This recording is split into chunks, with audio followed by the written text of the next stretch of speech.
Right ఇక breaking news చూస్తున్నాం. Karnataka senior IPS అధికారి రామచంద్రరావు పెద్ద వివాదంలో చిక్కుకున్నారు. ప్రభుత్వ కార్యాలయంలో శృంగార లీలకు పాల్పడ్డారు. ఒకసారి కాదు, 2 సార్లు కాదు, పదుల సంఖ్యలో ఆయన ఆఫీసు క్యాబిన్లోనే బెడ్రూమ్గా మార్చుకుని అత్యంత అసభ్యకరంగా ప్రవర్తించారు. ఓ అమ్మాయిని గట్టిగా కౌగిలించుకొని మొత్తులు పెడుతూ సీసీటీవీకి చిక్కారు. ప్రస్తుతం ఇందుకు సంబంధించిన ఫోటోలు, వీడియోలు సోషల్ మీడియాలో వైరల్గా మారాయి. బంగారం స్మగ్లింగ్ కేసులో అరెస్టైన కన్నడ నటి రన్యారావుకు ఈ చంద్రరావు తండ్రి కావడం గమనార్హం. తాజాగా రామచంద్రరావు అశ్లీల వీడియోలపై కర్ణాటక ముఖ్యమంత్రి సిద్ధరామయ్య సీరియస్ అయ్యారు. ఘటనపై సమగ్ర విచారణకు ఆదేశించారు. ప్రస్తుతం ఈ వ్యవహారం కర్ణాటక రాజకీయాల్లో ప్రకంపనలు సృష్టిస్తుంది. ఇక ఇదే అంశానికి సంబంధించి మరింత సమాచారాన్ని మా మేనేజింగ్ ఎడిటర్ చిదంబరం అందిస్తారు. చిదంబరం, చెప్పండి, ఈ అంశానికి సంబంధించిన పూర్తి సమాచారం ఏంటి? ఓవైపు రన్యారావుకు సంబంధించిన అక్రమంగా గోల్డ్ స్మగ్లింగ్ సంబంధించిన కేసు మీద నుంచి పూర్తి స్థాయి ఆ కుటుంబం బయటపడక ముందే మరొకసారి డీజీపీ రామచంద్రరావుకు సంబంధించిన కొత్త వార్త ఒకటైతే కర్ణాటక రాష్ట్రంలో ఇప్పుడు హల్చల్ చేస్తుంది. ఆయన డీజీపీ ర్యాంక్ లో ఉన్నారు. అంతేకాకుండా పోలీసు హౌసింగ్ బోర్డు సంబంధించిన దానికి ఎండీగా ఉండేవారు గతంలో.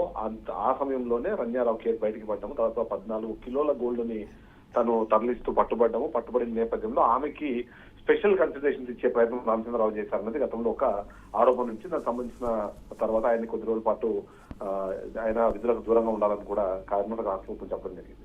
ఇప్పుడు వచ్చిన వార్త మాత్రం నిజంగానే ఒక రకంగా చెప్పాలంటే కర్ణాటక రాష్ట్రంలోనే ఒక సెన్సేషన్ గా మారింది. ఒక డీజీపీ స్థాయి అధికారి రాసలీలలకు పాల్పడతారు. పాల్పడడం అంటే దాన్ని అతని పర్సనల్ ఇష్యూగా మనం చూడడానికి అవకాశం లేదు. ఎందుకంటే ఆయన ఆ కార్యకలాపాలన్నీ నిర్వహించింది ఆయన ఆఫీస్ లోనే. అందులోనూ ఆయన చాలా సందర్భాల్లో పూర్తి స్థాయిలో ఆయన ఫుల్ యూనిఫామ్ ఉన్నప్పుడే ఈ యాక్టివిటీస్ చేశారని దానికి సంబంధించిన ఫోటోలు, వీడియోలు బయటకు వచ్చాయి.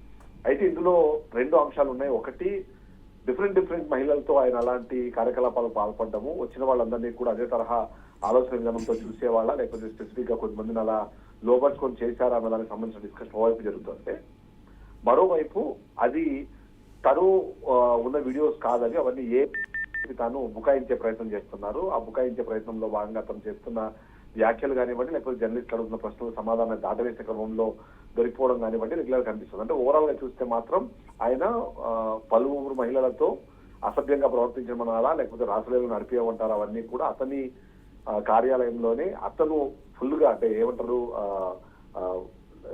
యూనిఫామ్ లో ఉండి తన సీట్ లో కూర్చొని కూడా మహిళల్ని కావలించుకోవడం ఇవన్నీ చేస్తున్నారంటే మాత్రం అతను నిజంగానే తనకున్న పొజిషన్ ని ఆయన దుర్వినియోగం చేసుకున్నారనడంతో పాటు ఆ వచ్చిన మహిళలు ఎవరో, ఆ మహిళలకు సంబంధించిన వీడియోలు ఎవరు తీశారు, ఆ వీడియోలు ఇప్పుడెందుకు రిలీజ్ అయ్యాయండి.